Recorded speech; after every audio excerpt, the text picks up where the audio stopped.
All right, all right, all right. Hey, everybody. Thank you so much for tuning in to another video. I'm P, and I'm on this quit smoking journey with you. Hey, peeps. What's up, what's up, what's up? We're back for another video. Thank you so much for joining me, P, here for video number 12 out of 22 in this series I'm doing to help you quit smoking, where we're using the tarot cards over 22 days to not only help you quit smoking easily forever, but also to help you manifest whatever you want in life. So that's pretty freaking awesome.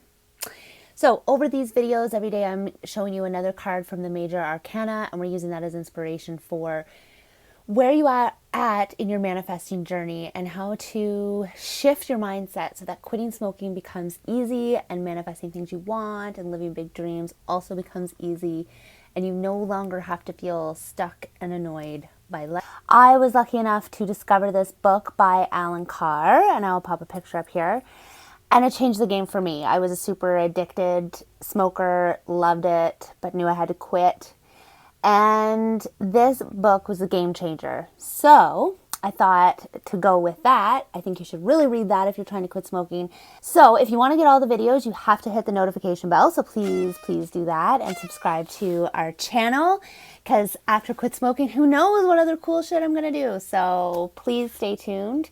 Also, please let me know in the comments how the journey is going for you, what you need to know about, what's happening, and all of that. Over these 22 videos, I want to help you shift your mindset so that everything is easy and you can start living the life you want instead of feeling stuck. So one of the main things I want to do is give you actions you can take every day that will help you on this journey, and also keep the videos short so I'm not taking up a lot of your time, because then it kind of sucks to watch them. Okay, so let's get right into it. So with the tarot cards, over the 22 days, I'm showing you one, taking you on the journey of the major arcana. And so this is card number 11. This is Justice. And each of the cards, sorry, it's so shiny there. Each of the cards is inspiration for the journey you're on in your life. This is, the journey to enlightenment with the major arcana. For you, this is a journey to manifesting. This is a journey to raising your vibration. This is a journey to getting what you want, including quitting smoking easily. So the Justice card, as you can see, holding you can't see when I do that. That's lame. Okay, the Justice card, she's got in one hand the scale there, and on the other hand, I believe it's a sword. And the sword represents, mind power. Okay? And this card is really telling you, you have to take back control of your life. You have to take back control of your emotions. You have to take back control from other people.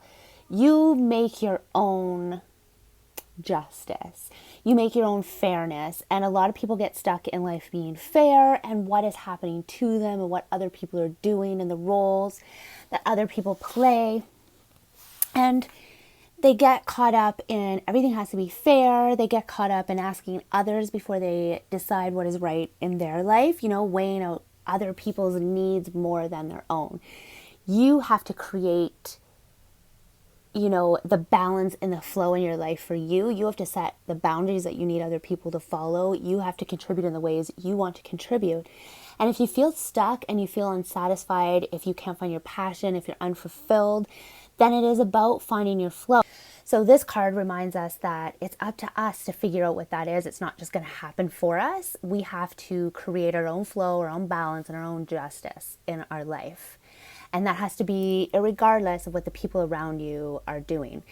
They may be out of balance themselves, so you can't decide what to do in your life based on the fairness that they are or aren't giving you. I hope that makes sense. We often balance and flow, when you're talking about that, you want to talk about repeating patterns. Oftentimes, if you are living a life unfulfilled and stuck and more challenges and more reactive than activating what you want, then you are probably repeating patterns you don't like, whether it's you can't hold down a good job, whether it's you get a lot of money and then suddenly you're broke, and then you get a lot of money and you're broke, whether you get a similar, maybe you switch jobs trying to go for something better and you find yourself with the same It's a different person, but the same hateful manager who makes your life difficult, you know, in each different job, or different coworkers. You seem to gravitate, you seem to get the same type of coworkers in different jobs that are showing you things that you don't like, and you struggle to interact with them.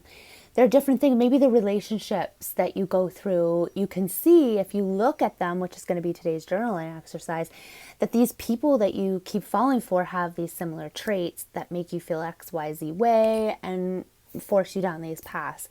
If that is happening, it is time for you to create your own justice, balance, flow, and open up.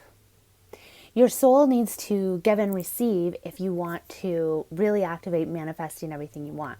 So let's get right at it. Today's journaling activities are: 1, you are going to write down and identify the patterns that repeat in your life. Some of them might be more subtle, some of them might be really big life patterns. You know, every house you live in eventually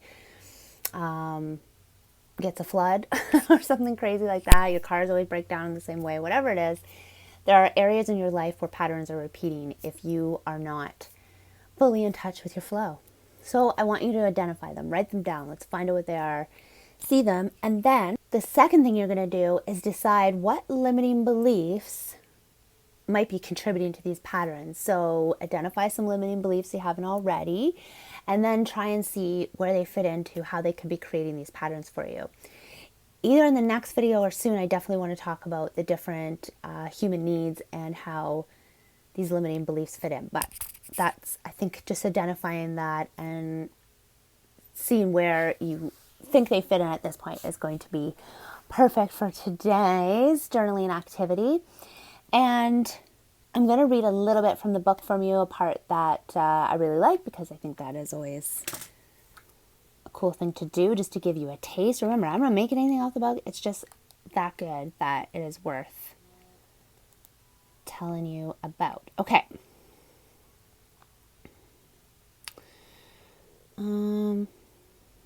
Okay, so I want to talk to you about the trap, because that's the whole thing, right? Quit this trap that you're stuck in, which is why you currently might think it's hard to quit. And we're going to flip that so that it becomes easy. So the trap is so designed that we only try to stop smoking when we have stress in our lives, whether it be health, shortage of money, or social pressures of being made to feel like a leper or a criminal because you're a smoker. Because smokers associate stress relief with cigarettes, these stressful situations that motivate us to quit also make us want to smoke.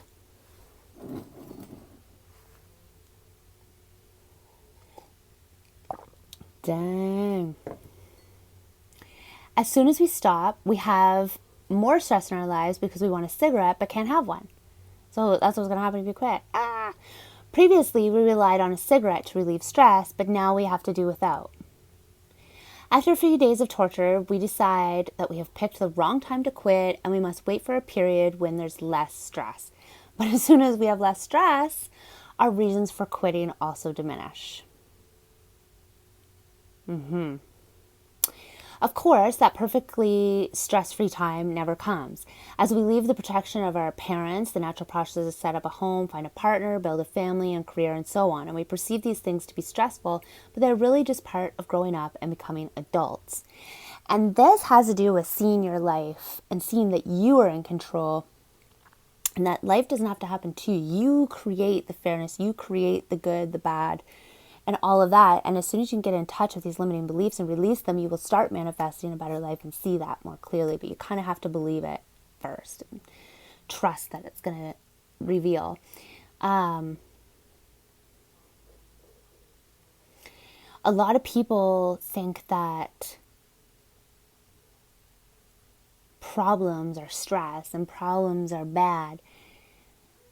Problems are the thing that activate changes and solutions and motivation and empowerment in your life. The truth is that the most stressful period of our lives is really childhood and adolescence. This is the period of our lives where everything is new and unknown, and the world is going through profound change, which we have little or no control at that age, right? Like, it's just all happening. So yet during that time of tremendous change and stress, we're perfectly able to handle it without cigarettes. You're a child the whole time without cigarettes. You see? Smokers' lives are significantly more stressful than non-smokers. This is because tobacco doesn't relax you or relieve stress, as the brainwashing would have you believe. It's just the opposite. Nicotine is a stimulant that causes smokers to become more agitated and stressed and far less relaxed than non-smokers. You don't need a degree in biochemistry to know this. Just look around and you can see it. And I think when you start to observe this, you will agree, because it's the truth. And the beauty of this truth is, again, flipping that mindset is going to make this easy for you. So you got to absorb that. So look at your limiting beliefs, look at the patterns you're repeating, and see where we can activate your control and empower you to create your flow in life so that that's no longer happening. Okay? All right, so comment below. Let me know what you think. Let's chat about it. Let's get you quitting happy forever, easily, and manifesting beautiful, wonderful things. Okay, see you tomorrow.